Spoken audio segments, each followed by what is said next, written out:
So lantawan ning video igsuon aduna ko ipakita na video lantawan ni og buhatan nato reaction video og base sa balaang kasulatan mga igsuon.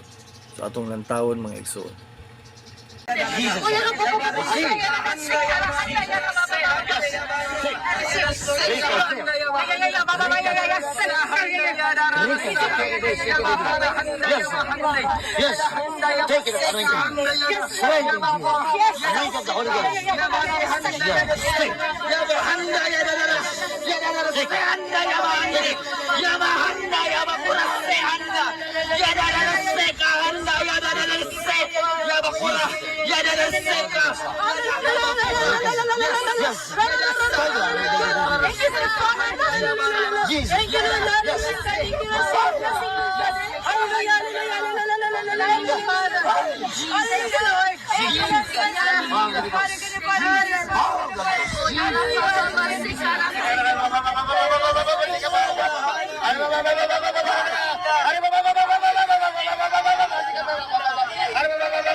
So nakita nyo may igsuon nga nagsulti sila mga lahi na pinulungan.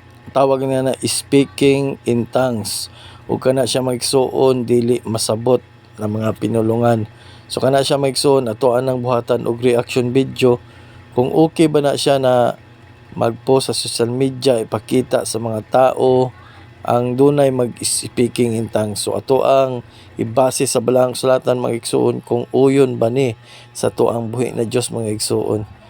So atong buhatan ni reaction video.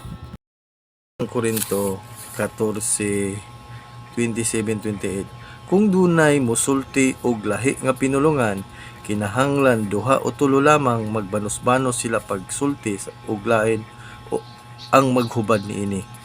Apan kung walay makahubad, kinahanglan pahilumon sila diha sa inyong pagsimba ug pasultiha sila ngadto lamang sa ilang kaugalingon ug sa Dios. So kining speaking in tongues mga igsuon, kani siya okay ni siya na isulti mosulti kag speaking tongues. Ug kining speaking tongues mga igsuon, kini siya nakigsulti ka didto sa Dios. Kung atong basahon diri nagingon ang unang Korinto 14:2, ang magsulti og lahi nga pinulungan wala magsulti ngadto sa tao kundi ngadto sa Dios, tungod kay walay makasabot kaniya. Nagsulti siya sa tinagong mga butang pinaagi sa espiritu. So klaro kay mga igsuon na kining speaking tongues, kining mga lingwahe na dili masabtan mga igsuon, kini siya nagsulti ni siya didto sa Dios sa tinagong mga butang, no? So mao na siya mga igsoon, wala nagsulti sa tao kundi nagsulti siya dito sa Dios. Prayer ni siya dito sa Dios. O atong basahon. Nagsulti sa unang Korinto 14:4. Ang nagsulti lahi nga pinulungan naglig-on sa iyang kaugalingon lamang, apan ang nagsulti sa mensahe sa Dios naglig-on sa tibuok simbahan. So klaro kayo na kining speaking tongues nagsulti ka dira sa imong kaugalingon lamang, no? So naglig-on siya kaugalingon kung dunay mga pagsulay, lig-onon ka. So kini di ay speaking tongues usa ni siya ka pag-ampo pod dira nato sa Dios na naga-speak kag lahi nga pinulungan mga igsuon. So muna na nag-ampo ka para tagaan kag kusog kada sigon kay initon sa pag-alagad dira sa tuang buhi na Dios para na kanimo. Pero kining isgutan diri kining mensahe sa Dios, kining pagwali, pag-share sa mga tao, pagdasig kana siya hiyas gyap na duha mga klaseng hiyas. Nakahiyas sa pagsulti lahi nga pinulungan, hiyas po na siya. Lahi po ning hiyas sa pag sulti sa mensahe sa Dios, sa pag share sa pulong sa Ginoo, sa katauhan sa Dios, sa pagdasig. So mo na siya mga igsuon ang pinaka-importante ang pag-share sa pulong sa Dios. Nagingon ang unang Korinto 14:5. Tunta nako nga kamong tanan makasulti og lahi nga pinulungan, apan palabihon ko nga kamong tanan makabaton sa iya sa pagsulti sa mensahe sa Dios.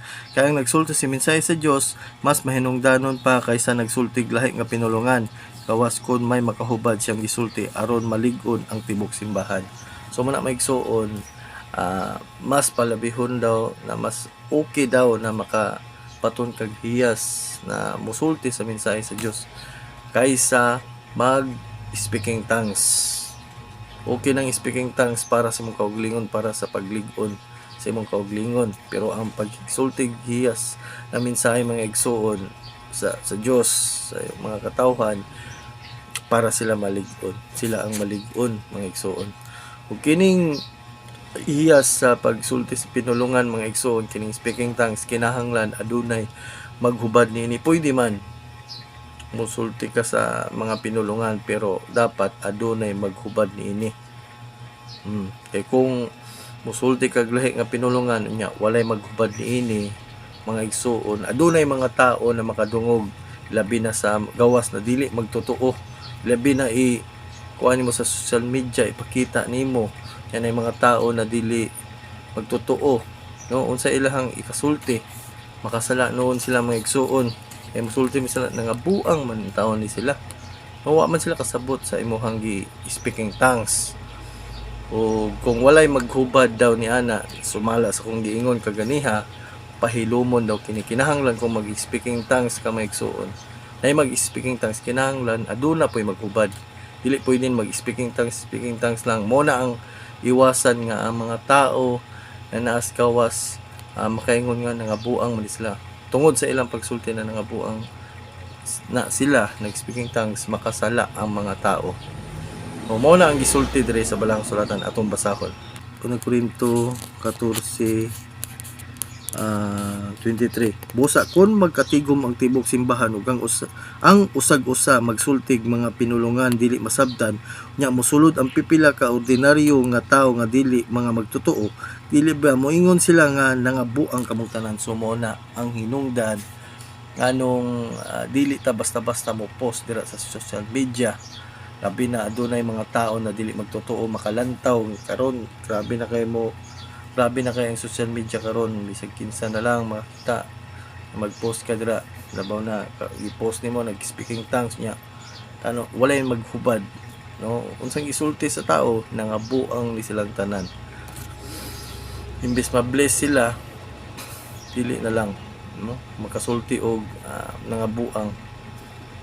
So mas maayo mga igsuon dili na lang i-post kung walay maghubad. May maghubad sa mga pinulungan.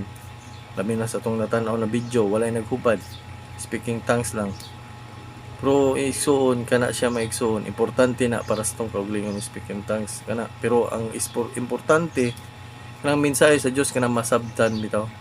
Iya sa pagsulti. Mas nindot kana masabtan sa mga dili magtotoo. Kung mahimo na yung paghubad, kung masabtan na nila, so dili jud sila makasaway. O makahimaya sila sa Dios, dili sila makasaway na nangabuang, no? So kana mga igsuon ang iwasan nato. So dili jud ko agree ana na mag-post sa social media o bisag asa pa man na simbahan. Kung dunay mag-speaking tongues kinahanglan aduna po'y maghubad. Kay kung walay maghubad niini, nag-ingon na balang sulatan nga sama sa tong gibasa kagini pahilumon kini mag-speaking tongues ka. Kung doon nakahiyas na speaking tongues, pahilumon siya og dito siya og ang Dios lamang ang makadungog, walay lain makadungog, no? Kung mag-speaking tongues siya, pwede man lain makadungog kanang kapwa nimo magtotoo, pero kung may nanay makadungog na di magtotoo, mawirduhan na sila ug makasulti jud sila nangabuang ng tanan. So kining speaking tongues mga igsuon, kinahanglan dili nato ni siya i-public kung dunay makadungog na dili magtotoo. Mas maayo ikaw ra ug ang Dios ang makadungog or ang imong magtotoo, ay makasabot man na sila ug dunay maghubad, no? So muna may igsuon, dili jud ko uyon atong i-post against jud sa balang sulatan kay wala may naghubad. Pero kung dunay maghubad niadto, okay ra, okay man ang mag-speaking tongues. Pero kung walay maghubad, dili na siya okay mga igsoon, no? Duha na ka klaseng hiyas, o hiyas sa pagsulti sa lahi nga pinulungan, ug hiyas pod sa pagsulti sa mensahe sa Dios para malig-on ang kongregasyon. Pero ang giingon ni Paul, mas tinguhaon na to ang pagsulti sa mensahe sa Dios para paglig-on sa iglesia o kanang masabtan sa mga katawhan sa Dios para sila malig-on o madasig o magkinabuhi subay sa kabubuton sa Dios. Kana lang. God bless us all.